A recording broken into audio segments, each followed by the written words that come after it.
Shalom à tous. Alors comme vous l'avez vu dans la miniature de la vidéo, on va parler aujourd'hui de mezouza. Dans cette vidéo, nous verrons comment la mezouza rabbinique est une tentative peut-être bien intentionnée d'obéir au commandement d'Élohim, mais qu'en réalité, c'est en fait une amulette de maison.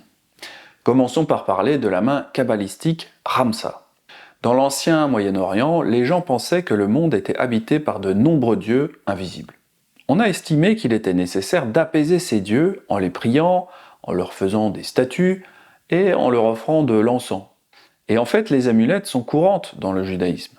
Un exemple, c'est la main kabbalistique Ramsa, qui est souvent affichée dans les maisons et dans les lieux de travail juifs, mais également musulmans. Bon, il existe aussi des mains de Ramsa chez certains types de chrétiens. Les juifs et les musulmans considèrent que la main de Ramsa offre une protection contre le mauvais œil. Mais le truc, c'est qu'ils définissent le terme différemment par rapport à nous. Nous autres, les Nazaréens, nous croyons que le mauvais œil fait référence à la cupidité, comme lorsqu'on refuse de payer la dîme ou qu'on a le cœur dur envers un frère dans le besoin. Par exemple, considérez le contexte financier de l'enseignement de Yeshua dans les Béatitudes, où un bon œil indique la générosité et un mauvais œil indique l'avarice et la cupidité. Ne vous amassez pas des trésors sur la terre, où la teigne et la rouille détruisent, et où les voleurs percent et dérobent. Mais amassez-vous des trésors dans le ciel, où la teigne et la rouille ne détruisent point, et où les voleurs ne percent ni ne dérobent. Car là où est ton trésor, là aussi sera ton cœur. L'œil est la lampe du corps. Si ton œil est en bon état, tout ton corps sera éclairé. Mais si ton œil est mauvais, tout ton corps sera ténébreux. Si donc la lumière qui est en toi est ténèbres, combien seront grandes ces ténèbres ? Nul ne peut servir deux maîtres, car ou il haïra l'un et aimera l'autre, ou il s'attachera à l'un et méprisera l'autre. Vous ne pouvez servir Elohim et Mammon. En revanche, les juifs et les musulmans pensent que le mauvais œil est un dommage cosmique généré lorsque quelqu'un les regarde avec colère. Ils pensent que l'affichage d'une main de Ramsa dans leur maison ou dans leur bureau les protégera de tout mal qui résulterait d'être regardés fixement chaque fois que quelqu'un leur donne le mauvais œil. La main de Ramsa remonte à l'ancien Irak, c'est-à-dire Babylone, où l'image d'une main droite ouverte symbolisait la déesse Ishtar, ou Inanna. Alors elle est aussi appelée Vénus, Aphrodite, ou la reine du ciel. Alors, parfois sur les mains de Ramsa, au centre, nous voyons un œil, et en fait ça c'est l'œil qui voit tout, c'est-à-dire l'œil d'Horus. Alors la main de Ramsa, elle est clairement idolâtre, car elle attribue un pouvoir spirituel à un objet de la création plutôt qu'au créateur.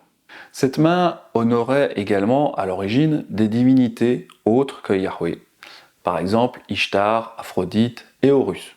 Mais alors la question qu'on peut se poser, c'est comment a-t-elle pu trouver sa place dans le judaïsme ? Pourquoi ont-ils mis leur foi dans des objets pour se protéger ? L'approche orthodoxe de la sanctification, elle est légaliste et mécanique. C'est-à-dire qu'ils ne cherchent pas à être remplis de l'esprit de Yeshua et à laisser son esprit se manifester à travers eux, comme nous le faisons. Au contraire, ils étudient attentivement des opinions complexes et souvent contradictoires des rabbins du Talmud qui ont rejeté Yeshua il y a 2000 ans. Ensuite, ils essayent de conformer leur vie au Talmud, de manière à ce que les anciens rabbins l'approuvent. Cela peut conduire à ce que l'on appelle un état d'esprit de checklist. Avec un état d'esprit de checklist légaliste, quand on fait toutes les choses approuvées et qu'on évite tout ce qui n'est pas approuvé, on croit alors qu'on est justifié en toute sécurité devant Elohim. Et avec ce même état d'esprit, on peut aussi suivre les anciens maîtres kabbalistiques, parce qu'ils sont tout aussi légalistes. Avec une vision du monde basée sur le légalisme et l'état d'esprit de checklist, on peut facilement penser qu'il n'y a aucune interdiction de placer une main de Ramsa kabbalistique dans sa maison ou son bureau. En effet, le Talmud enseigne à propos des amulettes et enseigne qu'elles guérissent et également qu'elles offrent une protection contre les forces démoniaques. Nos rabbins ont enseigné qu'est-ce qu'une amulette approuvée ? Celle qui a guéri une fois, une deuxième fois et une troisième fois. Que ce soit une amulette écrite ou une amulette de racines végétales, que ce soit pour un invalide dont la vie est en danger ou pour un invalide dont la vie n'est pas en danger. Il est permis non seulement pour une personne qui a déjà eu une crise d'épilepsie, mais même simplement pour la conjurer. Malheureusement, l'effet réel est exactement le contraire. L'utilisation de la main de Ramsa ouvre la porte à l'esprit d'Ishtar, Astoret, la reine du ciel, et également Horus, avec l'œil qui voit tout. D'autres amulettes ouvrent la porte à d'autres esprits impurs. Alors, dans l'étude précédente sur les téphilines, nous avions vu qu'il était courant dans les cultures babyloniennes, grecques et romaines de porter des amulettes. Il était également courant de mettre une amulette, comme la main de Ramsa, dans sa maison. On pensait que l'amulette de la maison protégeait tout le monde dans la maison, c'est-à-dire dans les temps anciens, c'était généralement les femmes, les enfants et les personnes âgées. On pensait que l'amulette de la maison protégerait tout le monde, non seulement à l'intérieur de la maison, mais aussi tout le monde sur la propriété. Et finalement, les Juifs pensent la même chose de leur mezouza aujourd'hui. Ils attribuent à la mezouza un pouvoir de protection sur la maison. Donc la mezouza, elle protège les habitants de la maison de plein de dangers. Ensuite, on dit que la personne qui veillera à bien accomplir cette mitzvah, elle aura sa vie qui va être allongée et prospère, donc ça va lui ramener plein de bénédictions. Si un homme quittait sa propriété pour aller au travail ou à la guerre, il pouvait porter une amulette sur son corps pour une protection mobile. Comme nous l'expliquons dans le chapitre sur les téphilines, nous pensons que c'est de là que viennent les téphilines. Nous pensons également que c'est la vraie raison pour laquelle seuls les hommes portent des téphilines dans le judaïsme traditionnel. En effet, les femmes et les enfants restaient à la maison, et donc ils n'avaient pas besoin d'amulettes mobiles. Alors maintenant, qu'en est-il de la mezouza? Est-ce que c'est aussi une amulette? Ou alors est-ce un rappel légitime d'obéir aux paroles de Yahweh? L'idée de mettre quelque chose sur les montants de nos maisons pour protéger les occupants des forces spirituelles nuisibles ne commence pas avec la mezouza. Au contraire, Israël a reçu l'ordre de mettre du sang sur les montants de ses portes au moment de la première Pâque, comme un signe à Yahweh ou à son messager de passer par-dessus la maison. D'ailleurs, Pessar, ça veut dire passer au-dessus. On prendra de son sang et on en mettra sur les poteaux et sur le linteau de la porte des maisons où on le mangera. Le sang vous servira de signe sur les maisons où vous serez. Je verrai le sang et je passerai par-dessus vous. Et il n'y aura point de plaie qui vous détruise quand je frapperai le pays d'Égypte. Le sang servait effectivement de protection spirituelle, mais c'était une couverture commandée par Yahweh momentanément. Donc c'était bien. C'est-à-dire que c'était bon parce que c'était en fait en obéissance à la parole de Yahweh. Et finalement, ce passage dans Exode définit, si vous voulez, la norme par laquelle tous les commandements devraient être jugés. Sont-ils faits conformément à la parole de Yahweh ou ne le sont-ils pas? Ce sont des questions d'une grande importance, car quel que soit le commandement que nous suivons, c'est celui que nous servons en fin de compte, que ce soit Yahweh, les rabbins ou un esprit démoniaque. Le terme mezouza, ça signifie techniquement un montant de porte. Le pluriel de mezouza, c'est mezuzot. Lorsque la plupart des gens pensent à une mezouza, ils pensent au boîtier décoratif. Mais en réalité, le commandement n'est pas cela. Le commandement nous dit d'écrire les commandements sur le montant de nos portes. Pas d'y accrocher un objet qui veut dire montant de porte en hébreu. Quand on y pense, mettre une mezouza revient à mettre un montant de porte sur le montant d'une porte. Tout cela cache finalement le fait que ce petit boîtier n'est en réalité qu'une amulette. Cependant, le boîtier contient également un morceau de parchemin à l'intérieur, sur lequel 2 passages des Écritures sont écrits. Ce sont Deutéronome 6, 4 à 9 et Deutéronome 11, 13 à 21. Ces 2 passages contiennent l'ordre d'écrire les paroles de Yahweh sur nos montants de portes et sur nos portes. Écoute Israël, Yahweh notre Elohim est le seul Yahweh. Tu aimeras Yahweh ton Elohim de tout ton cœur, de toute ton âme et de toute ta force. Et ces commandements que je te donne aujourd'hui seront dans ton cœur. Tu les inculqueras à tes enfants et tu en parleras quand tu seras dans ta maison, quand tu iras en voyage, quand tu te coucheras et quand tu te lèveras. Tu les attacheras comme un signe sur tes mains et ils seront comme des frontaux entre tes yeux. Tu les écriras sur les poteaux de ta maison et sur tes portes. Si vous obéissez à mes commandements que je vous prescris aujourd'hui, si vous aimez Yahweh votre Elohim, et si vous le servez de tout votre cœur et de toute votre âme, je donnerai à votre pays la pluie en son temps. La pluie de la première et de l'arrière-saison, et tu recueilleras ton blé, ton mou et ton huile. Je mettrai aussi dans tes champs de l'herbe pour ton bétail, et tu mangeras et te rassasieras. Gardez-vous de laisser séduire votre cœur, de vous détourner de servir d'autres Elohim, et de vous prosterner devant eux. La colère de Yahweh s'enflammerait alors contre vous. Il fermerait les cieux et il n'y aura point de pluie. La terre ne donnerait plus ses produits et vous périrez promptement dans le bon pays que Yahweh vous donne. Mettez dans votre cœur et dans votre âme ces paroles que je vous dis. Vous les lirez comme un signe sur vos mains, et elles seront comme des frontaux entre vos yeux. Vous les enseignerez à vos enfants, et vous leur en parlerez quand tu seras dans ta maison, quand tu iras en voyage, quand tu te coucheras et quand tu te lèveras. Tu les écriras sur les poteaux de ta maison et sur tes portes. Et alors vos jours et les jours de vos enfants dans le pays que Yahweh a juré à vos pères de leur donner seront aussi nombreux que les jours des cieux le seront au-dessus de la terre. Voilà, parlons à présent de la grande question de cette étude. Faut-il considérer le commandement de façon littérale ou de façon métaphorique?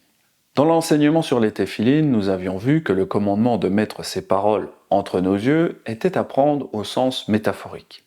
Cependant, Yahweh nous commande d'écrire ces paroles et ces commandements sur les poteaux de nos maisons et sur nos portes. Ici, il est plus difficile de savoir s'il parle métaphoriquement ou littéralement. Comme vous le savez, il y a certains commandements qui sont évidemment destinés à être pris métaphoriquement. Et nous ne devrions pas essayer de les accomplir littéralement. Par exemple, quand Elohim nous dit de circoncire le prépuce de nos cœurs, nous ne devrions pas essayer de le faire dans un sens physique. Et en fait, c'est impossible parce que le cœur n'a pas de prépuce. Yahweh attend de nous que nous comprenions ces types de commandements comme des métaphores et que nous les accomplissions dans ce sens métaphorique. Vous circoncirez donc votre cœur et vous ne raidirez plus votre cou. Alors un des problèmes, c'est que pour écrire tous les commandements de Yahweh, une porte n'est pas vraiment suffisante. Cela reviendrait à coller tous les parchemins de la Torah sur toutes nos portes. À l'époque, tout le monde n'avait pas une Torah à la maison. Les copies étaient seulement destinées à quelques personnes. Et je pense que ces personnes ne s'amusaient pas forcément à coller leurs parchemins sur toutes les portes de leur maison. Le problème avec les mezuzot juives, c'est qu'on ajoute au commandement. On attache un objet sur les montants de porte. De plus, beaucoup de juifs adorent cet objet et l'embrassent quand ils entrent ou sortent de chez eux. Quand j'étais sous l'emprise rabbinique, j'ai également mis des mezuzot sur les montants de mes portes. J'avais acheté des parchemins qui contenaient les passages de Deutéronome 6 et 11. Vous vous en doutez bien, cela coûte assez cher pour un simple bout de parchemin. Et d'autant plus que ce prix est à multiplier par le nombre de portes de votre maison. Bon, en même temps, on est quand même loin des téphilines à plus de 1000 €. Déjà à l'époque, je ne comprenais pas pourquoi on devait mettre Deutéronome 11 et 6 dans la mezouza, alors que le commandement dit de mettre tous les commandements et les paroles de Yahweh. Je me rappelle très bien que quand j'ai accroché ces mezuzot, je me disais que cet objet protégera ma maison. Je ne me rendais même pas compte que je tombais dans l'idolâtrie, et je ne me rendais pas compte que je mettais ma foi dans des objets, plutôt que de mettre ma foi en Yahweh seul. Je me disais, si tous les juifs le font, alors c'est pas interdit. Plus tard, j'ai également compris que comme on ne pouvait pas écrire toute la Torah sur une porte, je me suis dit qu'on pouvait cependant mettre un résumé de la Torah et de l'écrire sur nos portes. Pour moi, écrire les 10 paroles directement était la meilleure façon d'obéir à ce commandement. La mezouza a plusieurs défauts. D'une part, nous n'écrivons pas nous-mêmes sur nos portes. On paye quelqu'un pour le faire. De plus, dans la mezouza, nous ne voyons pas la parole d'Elohim. Nous voyons simplement un objet, ce qui n'a plus rien à voir avec le commandement. Et puis dans la mezouza, nous n'écrivons pas tous ces commandements, comme le demandent les passages de Deutéronome 6 et 11. Aujourd'hui, j'ai retiré et j'ai détruit mes mezuzot que j'avais mis sur mes portes, car j'ai compris que c'était de l'idolâtrie. Cependant, j'ai gardé les 10 paroles que j'avais écrites, car même si nous ne devrions pas prendre ce commandement de façon littérale, je crois que les 10 paroles sont une bonne chose, et parfois quand des étrangers viennent dans ma maison, eh bien, ils comprennent assez vite que j'aime la parole, et que ma maison est différente des autres. Alors il y a eu une grande discussion à l'intérieur du judaïsme, après l'attaque terroriste de 1974 à Maalot, en Israël. Les membres de la secte Chabad Lubavitch ont fait circuler une brochure intitulée The 5-Point Mitzvah Campaign. Cette brochure disait que la raison pour laquelle Israël était vulnérable au terrorisme était que les défenses spirituelles de la nation étaient en panne parce que trop de gens ne suivaient pas les règles rabbiniques pour les mezuzot kasher. Donc on voit vraiment qu'il ne s'appuie pas du tout sur Elohim. Cela a généré beaucoup de discussions dans le judaïsme, mais ce n'est pas vraiment surprenant quand on se rend compte que la secte Chabad, Lubavitch, ils suivent la Kabbale. La Kabbale enseigne que des effets protecteurs magiques semblables à des amulettes sont magiquement accordés à ceux qui exécutent les versions rabbiniques des commandements de Yahweh. C'est-à-dire que la Kabbale nous dit que nous sommes automatiquement protégés divinement lorsque nous exécutons les commandements de la manière dont les rabbins disent de les faire. Ceci, bien sûr, est une farce. Mais le fait est qu'il n'est pas trop surprenant de l'entendre étant donné la mentalité de checklist légaliste du judaïsme. Puis, après le raid de 1976 sur Entebbe, une branche étudiante du Chabad a fait circuler un dépliant suggérant que le terrorisme avait été possible principalement parce que les victimes n'avaient pas suivi les règles rabbiniques pour les mezuzot kasher.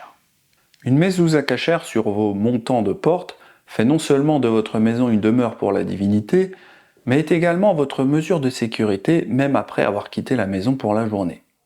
Et puisque tous les juifs forment un grand corps, cela augmente la sécurité de toute la nation juive. En raison du fait que la plupart des mezuzot dans les maisons des otages après examen se sont révélées défectueuses, mal placées ou non sur chaque montant de porte, tous les juifs doivent vérifier leurs mezuzot immédiatement. En effet, les juifs placent leurs mezuzot sur le côté droit de la porte et le petit boîtier doit être incliné à un certain degré car si vous le mettez tout droit, alors cela ne protège plus la maison. Donc voilà, le site Lubavitch donne un peu tous les détails. La mezuzot doit être en position inclinée, la partie supérieure vers l'intérieur de la pièce, à la droite de la porte et dans le sens de l'entrée, en bas du tiers supérieur de la hauteur de la porte, donc petit 1, sur l'encadrement extérieur de la porte. Le dépliant indique clairement que les rabbades considèrent la mezouza comme un type magique d'amulette de maison. Ils considèrent également qu'il existe une protection nationale, amulette de troupeau, à gagner lorsque tous les juifs obéissent aux règles rabbiniques pour les mezuzot kasher. La perception selon laquelle les mezuzot kasher remplissent une fonction d'amulette protectrice magique se retrouve également dans la littérature mystique de l'époque médiévale. Par exemple, on le retrouve dans des ouvrages kabbalistiques tels que le Zohar et le Sefer Raziel. Après les publications Chabad, plusieurs érudits talmudiques juifs notables ont protesté contre le fait que le Talmud n'attribue pas de pouvoir magique aux mezuzot. Cependant, ces protestations ne sont pas entièrement satisfaisantes, car le Talmud mentionne fréquemment les amulettes et les téphilines ensemble, et mentionne également les téphilines et les mezuzot ensemble. Ainsi, les amulettes, les téphilines et les mezuzot sont tous effectivement liés. Rabbah a observé: quelqu'un se donne-t-il la peine de fabriquer une amulette en forme de téphiline ? Pourtant, nous avons appris, cela s'applique aux anciens, mais dans le cas des nouveaux, il est exempté. Quant à ceux qui se trouvent dans la rangée, ceux à l'intérieur sont exemptés, mais ceux à l'extérieur ne sont pas exemptés. Les femmes, les esclaves et les mineurs sont exemptés de réciter le Shema et de mettre les téphilines, mais sont soumis aux obligations de tefila, de mezouza et de grâce après les repas. Les érudits talmudiques ont fait valoir à partir de sources ultérieures que le seul rôle légitime de la mezouza était de rappeler de garder toutes les paroles et tous les commandements d'Elohim, et qu'elle n'avait aucun pouvoir magique inhérent en tant qu'amulette. Cependant, le fait que le Talmud mentionne fréquemment les amulettes et les téphilines ensemble, et mentionne également les téphilines et les mezuzot ensemble, rend les amulettes et les mezuzot liés. Cela ouvre également la porte à l'idée de la mezouza comme amulette rituelle de la maison, et la Kabbale l'exploite ensuite. Que devrions-nous faire ? Alors on pourrait plaider en faveur de l'utilisation de la mezouza rabbinique uniquement comme un rappel pour obéir à toutes les paroles et les commandements de Yahweh. Mais cet argument échoue parce que le commandement est donné comme une métaphore. La mezouza juive pose plusieurs problèmes. Car personne n'écrit vraiment sur ses portes, c'est un scribe qui le fait à votre place. D'autre part, quand nous regardons une mezouza, nous ne voyons pas la parole écrite sur nos portes. Nous voyons simplement un objet, une amulette. Si nous désirons vraiment obéir à ce commandement de façon littérale, eh bien on devrait au moins écrire directement la parole sur nos portes et pas sur un parchemin. Et puis pour finir, les Juifs disent que cet objet apporte protection et longue vie, ce qui est clairement un encouragement à l'idolâtrie et de mettre sa foi dans le matériel plutôt que le spirituel. Les mezuzot partagent également trop de choses en commun avec les amulettes des maisons anciennes et d'autres amulettes du judaïsme comme la main de Ramsa. Pour éviter la possibilité d'idolâtrie involontaire, je crois que nous devrions chercher à accomplir ce commandement de Yahweh, d'écrire toutes ses paroles et ses commandements sur nos portes, d'une manière métaphorique, c'est-à-dire spirituelle. Cet enseignement est issu du cours Why We Do Not Use a Mezuzah de Norman Willis. Merci d'avoir regardé cette vidéo. Quant à moi, je vous dis à très vite pour de futurs enseignements nazaréens. C'était Benjamin. Shalom.